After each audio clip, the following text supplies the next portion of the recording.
এখন গাঁও কমলপুৰত ল'ৰা ছোৱালীবোৰ নাইকিয়া হৈ গৈছিল। ল'ৰা ছোৱালীবোৰ তেনেকৈ নাইকিয়া হৈ যোৱাৰ বাবে গাঁৱৰ মানুহবোৰ বৰ চিন্তাত পৰিছিল। এদিন পিণ্টু নামৰ এজন ল'ৰা হাবিখনৰ কাষতে অচেতন হৈ পৰি আছিল আৰু কিছু সময়ৰ পাছতেই তাৰ চেতনা ঘূৰি আহিল আৰু তেতিয়াই তাক মানুহ এজনে সুধিলে, পিণ্টু, তোমাৰ কি হৈছিল? তুমি যে ইয়াত এনেকৈ অচেতন হৈ পৰি আছিলা? মানুহজনৰ কথা শুনি পিণ্টুৱে কান্দি কান্দি ক'লে, খুৰা, মই ঘৰৰ বাহিৰতে খেলি আছিলো। তেতিয়াই চুৰেলৰ নিচিনা কিবা এজনী তালৈ গ'ল আৰু মোক তাৰ পৰা লৈ আহিলে। আৰু তাৰ পাছত কি হ'ল মই একোৱেই নাজানো। তেতিয়া তাৰে এজন মানুহৰ নজৰ পিণ্টুৰ পেটটোৰ ওপৰত পৰিল। পিণ্টুৰ পেটটোত কটাৰ চিন আছিল আৰু সেই চিনটো দেখি মানুহজনে ক'লে, আৰে পিণ্টু, তোমাৰ পেটটোত কিবা হৈছে নেকি? তোমাৰ পেটটোত দেখোন কটাৰ চিনৰ নিচিনা দেখিছো।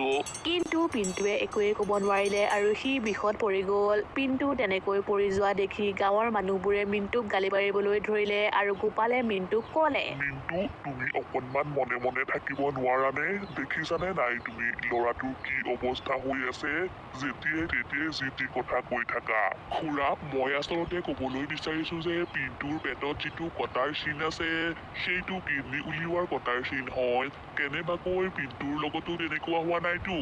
মই সেইটোহে ক'বলৈ বিচাৰিছো। তুমি একদম মনে মনে থাকা, এটা কথাও নকবা। কিনো অমংগলীয়া কথাবোৰ কৈছা? তুমি এটা কাম কৰা, তুমি ইয়াৰ পৰা যোৱাগৈ, নহ'লে কিন্তু তোমাৰ কিডনীও উলিয়াই লৈ গুচি যাব। গাঁওবুঢ়াজন আৰু বাকী মানুহবোৰৰ খং উঠা দেখি মিণ্টু তাৰ পৰা গুচি গ'ল। সিফালে গাঁৱৰ মানুহবোৰে হাবিত থকা ক'লা চুৰেলজনীক বহুত ভয় কৰিছিল আৰু ক'লা চুৰেলজনী বহুত ভয়ানক আছিল আৰু গাঁৱৰ কোনো মানুহ সেই হাবিখনলৈ ক'লা চুৰেলজনীৰ ভয়ত যোৱা নাছিল। এদিন ৰাতি ওচৰৰে গাঁওখনৰ পৰা হৰি আৰু মদন সেই হাবিখনেদি গৈ আছিল। তেতিয়াই হৰিয়ে মদনক ক'লে, আৰে ভাই, আজি দেখোন আমাৰ বহুত দেৰি হ'ল। কেনেবাকৈ বাটতে আমাক ক'লা চুৰেলজনীয়ে নাপালেই হ'ল। তোমাৰ কথা নাজানো, কিন্তু মই মোৰ ব্যৱস্থা কৰিয়ে আহিছো। এইটো দেখিছা লকেট? এই লকেটটো মোৰ লগত থকালৈকে ভূত আৰু চুৰেলে মোক একো কৰিব নোৱাৰে। ব'লা ব'লা, এতিয়া ইয়াতেই কথা পাতি থাকিবানে? বহুত দেৰি হ'ল, আমি ইয়াৰ পৰা যাওঁ ব'লা। মদনৰ বিশ্বাস দেখি হৰি আচৰিত হ'ল আৰু হৰিয়ে মদনক ক'লে, মদন ভাই, তোমাৰ বাৰু এই লকেটটোৰ ওপৰত সম্পূৰ্ণ বিশ্বাস আছেনে? এই লকেটটো থাকিলে চুৰেলে আমাক একো কৰিব নোৱাৰে? হৰি ভাই, তোমাৰ নিজৰ কথাটো চিন্তা কৰা। এই লকেটটো মোৰ লগত থকালৈকে চুৰেলে মোক একো কৰিব নোৱাৰে।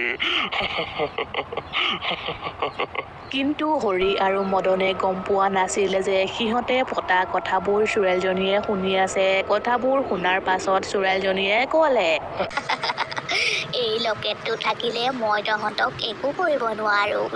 তহঁতক মই এতিয়াই মজা দি আছো। সেইটো কৈ চুৰেলজনী মদন আৰু হৰিৰ সন্মুখতে ৰলহি। হৰিয়ে চুৰেলজনীক দেখি পিছলৈ ঘূৰি তাৰ পৰা পলাবলৈ ধৰিলে। পলোৱাও পলোৱা, নিজৰ জীৱনটো বচাই ইয়াৰ পৰা পলোৱা।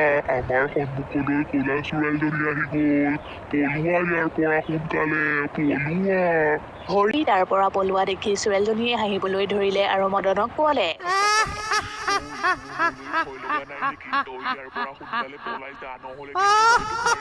চুৰেলজনীৰ কথা শুনি মদনে হাঁহিবলৈ ধৰিলে আৰু ক'লে, মোৰ আপোনালৈ ভয় লগা নাই, কাৰণ মোৰ ওচৰত এটা লকেট আছে। আপুনি মোক চুবও নোৱাৰে।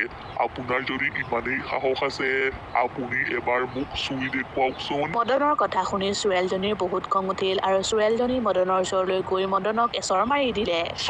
খালি এতিয়া তই গম পালি তোৰ লকেটটোৰ কিমান শক্তি আছে। চৰটো খায়েই মদনৰ মূৰটো ঘূৰাই গ'ল আৰু সি কান্দি কান্দি চুৰেলজনীক ক'লে, আপুনি মোক ক্ষমা কৰি দিয়ক, মোৰ ভুল হৈ গ'ল। মই গম পাই গলো এই লকেটটোৰ একো কাম নাই।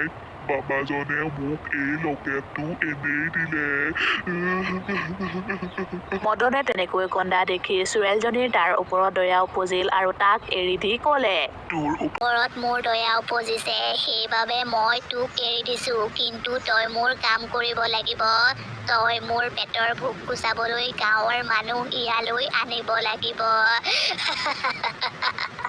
তাৰ পাছত মদনে সদায় এটাকৈ মানুহ আনি দিম বুলি চোৰালজনীক কথা দি তাৰ পৰা ঘৰলৈ গুচি গ'ল।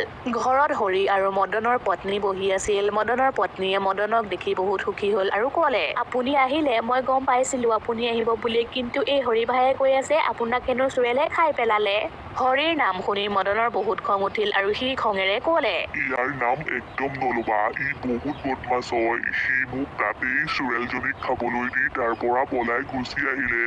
মোৰ ভাগ্য ভাল আছিল, সেইবাবে মই তাৰ পৰা বাচি আহিলো। আৰে মদন ভাই, তুমি দেখোন নিজেই সেই লকেটটোৰ গুণ গাই আছিলা। মোৰ গাত কি ভুল আছিল?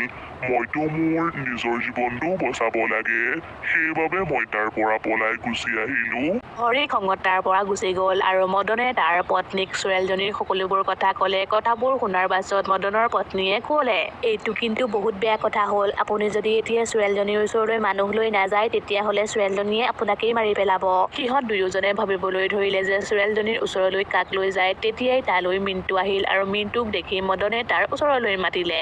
আৰে মিণ্টু, তোমাকচোন আজিকালি নেদেখায়ে হলো, তুমি ক'ৰবাত থাকা হ'বলা। নাই, মই ক'তো যোৱা নাই। আচলতে গাঁৱৰ পৰা নাইকিয়া হোৱা ল'ৰা-ছোৱালীবোৰৰ বাবেহে মই অলপমান চিন্তিত হৈ আছো। তাৰ পাছত মিণ্টুৱে মদনক গাঁৱৰ পৰা নাইকিয়া হোৱা ল'ৰা-ছোৱালীবোৰৰ কথা ক'বলৈ ধৰিলে, কিন্তু মদনৰ ধ্যান এইটোত আছিল যে মিণ্টুক কেনেকৈ চোৰেলজনীৰ ওচৰলৈ নিব পাৰি। তাৰ পাছত মদনে মিণ্টুক ক'লে, মিণ্টু, তোমাৰ কথাবোৰ শুনি মোৰ এনেকুৱা লাগিছে এই সকলোবোৰ হাবিখনত থকা চোৰেলজনীৰ কাম। মই সেই হাবিখনত ল'ৰা-ছোৱালীও দেখিছো। ব'লা আমি নহ'লে আজি সেই হাবিখনলৈ গৈ পেলাই চাওঁগৈ। ল'ৰা-ছোৱালীবোৰৰ বাবে মিণ্টু সেই হাবিখনলৈ যাবলৈ মান্তি হ'ল। সেইদিনা ৰাতিয়ে মদনে মিণ্টুক লৈ সেই হাবিখনলৈ গ'ল আৰু চোৰেলজনীয়ে আগৰে পৰাই মদনলৈ অপেক্ষা কৰি আছিল। মদনক দেখাৰ লগে লগে চোৰেলজনীয়ে ক'লে, মই গম পাইছিলো তই মোলৈ চিকাৰ আনিবি বুলি। তই এতিয়া ইয়াৰ পৰা যাগৈ আৰু মোক মোৰ চিকাৰ কৰিবলৈ দে। তাৰ পাছত মিণ্টুৱে কিবা কৰাৰ আগতেই মদন তাৰ পৰা পলাই গুচি গ'ল। প্ৰথমে মিণ্টুৱে বহুত ভয় কৰিছিল, কিন্তু পিছত সি বহুত সাহস গোটাই চোৰেলজনীক ক'লে, ঐ চোৰেল, তোৰ যদি মোক মাৰিবলৈ মন আছে তেতিয়াহ'লে মোক মাৰি পেলা, কিন্তু গাঁৱৰ ল'ৰা-ছোৱালীবোৰক এৰি দে। তই কেতিয়াৰে পৰা গাঁৱৰ ল'ৰা-ছোৱালীবোৰৰ কীৰ্তিবোৰ উলিয়াই আছ? মিণ্টুৰ কথাখিনি শুনি চোৰেলজনী আচৰিত হ'ল আৰু চোৰেলজনীয়ে মিণ্টুক ক'লে, তোৰ সাহস দেখি বহুত ভাল পাইছো, কিন্তু মই ল'ৰা-ছোৱালী আৰু বুঢ়া মানুহক নামাৰো। আৰু এই কীৰ্তি চোৰ কৰাটো তহঁতৰ নিচিনা মানুহৰ কাম, এইবোৰ চোৰেলৰ কাম নহয়। তোৰ কথাখিনি শুনি মই বহুত ভাল পাইছো। তই নিজৰ জীৱনটোৰ কথা নাভাবি গাঁৱৰ ল'ৰা-ছোৱালীবোৰক বচোৱাৰ কথা চিন্তা কৰিছ। এই ক্ষেত্ৰত মই তোক সহায় কৰিম। সেইটো কৈ চোৰেলজনীয়ে তাইৰ চকুকেইটা জপালে আৰু কিছু সময়ৰ পাছত চকুকেইটা মেলি ক'লে, আমি সহজতেই কিডনী চোৰ পাই গ'লো।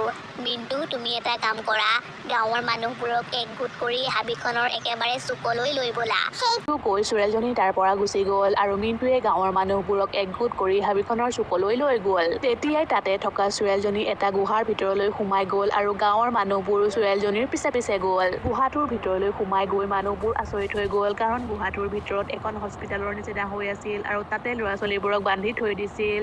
সেইবোৰ দেখি চোৰেলজনীয়ে ক'লে, ৰ'বা মিণ্টু, এতিয়া আচল বদমাছটোক লগ পাবলৈ আছে। সেইটো কৈ চোৰেলজনী ভিতৰলৈ সোমাই গ'ল আৰু ভিতৰৰ পৰা এজন ত্ৰান্তিক আৰু গোপালক ধৰি আনিলে আৰু ক'লে, এই দুয়োজন বদমাছেই গাঁৱৰ পৰা ল'ৰা-ছোৱালীবোৰ নাইকিয়া কৰি আছে আৰু ল'ৰা-ছোৱালীবোৰৰ কিডনীবোৰ উলিয়াই আছে। চোৰেলজনীয়ে কোৱাৰ লগে লগে গাঁৱৰ